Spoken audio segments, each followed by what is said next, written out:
कुरुक्षेत्र के वैचारिक स्रोत की पड़ताल करने पर हमें दो प्रमुख स्रोत नजर आते हैं। यूं कहा जाए तो महाभारत और उसके साथ में लिखित गीता मूल स्रोत हैं, लेकिन अपनी तात्कालिक परिस्थितियों में दिनकर के विचारों पर सबसे अधिक प्रभाव द्वितीय विश्व युद्ध और उसके पश्चात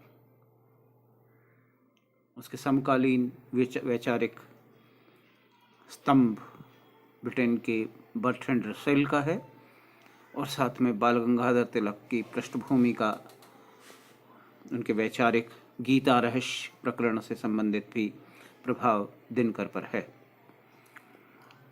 रसेल के प्रभाव को रेखांकित करने पर कुरुक्षेत्र के रचना काल में कवि ने रसेल का विशेष अध्ययन किया, अतः कुरुक्षेत्र में वर्णित युद्ध, समाज, विज्ञान, नीति आदि विषयक विचारों पर सबसे अधिक प्रभाव बर्ट्रैंड रसेल का पड़ा है। जैसे विज्ञान संबंधी रसेल के विचार अंध विज्ञान भक्ति के विरुद्ध थे। विज्ञान स्वयं में निरपेक्ष है, न अच्छा है न बुरा है, इसके प्रयोग के आधार पर ही इसे अच्छा या बुरा कहा जा सकता है।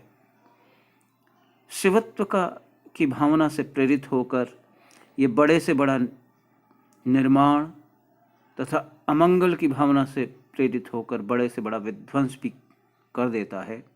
बर्ट्रैंड रसेल की ऐसी मान्यता रही है। कुरुक्षेत्र में भी इसे देखा जाए तो इस मनुष्य के हाथ से विज्ञान के भी फूल वज्र होकर छूटते शुभ कर्म अपना भूल। विज्ञान से बाह्य प्रकृति पर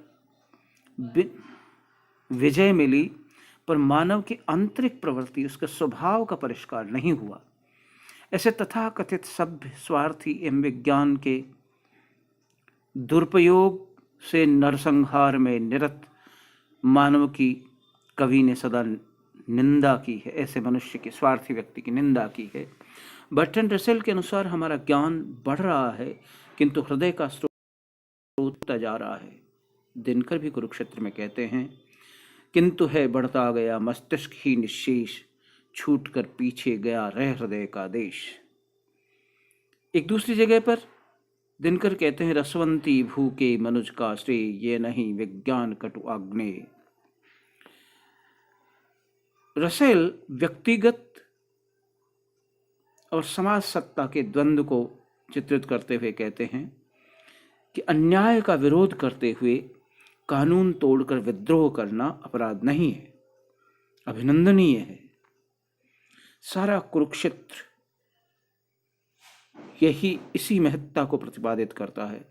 व्यक्तिगत स्वतंत्रता की स्थापना पर का पक्ष लेते हुए रसेल कहते हैं कि राजतंत्र के अधिक हस्तक्षेप से व्यक्ति का सहज विकास बाधित होता है। दोनों राज्य के इस अनावश्यक हस्तक्षेप के विरोधी हैं। आया था ये प्रगति रोकने को केवल दुर्गुण की, नहीं बांधने को सीमा उन्मुक्त पुरुष के गुण की। दिनकर इसे बर्ट्रैंड रसेल की अवधारणा को इस रूप में प्रेरित करते हैं। व्यक्ति और समाज के द्वंद्व को रसेल व्यक्ति की नैतिकता के दोनों रूपों को समान महत्ता देते हैं। भीष्म जैसे नैतिक गुणों को व्यक्तिगत परख ठीक मानते हैं, पर समष्टि हित में उनके लिए उसे त्याग देने योग्य करने का आग्रह किया गया है। मनोविज्ञान संबंधी विचारों के संदर्भ में देखा जाए तो मानव की पार्श्विक वृत्तियों के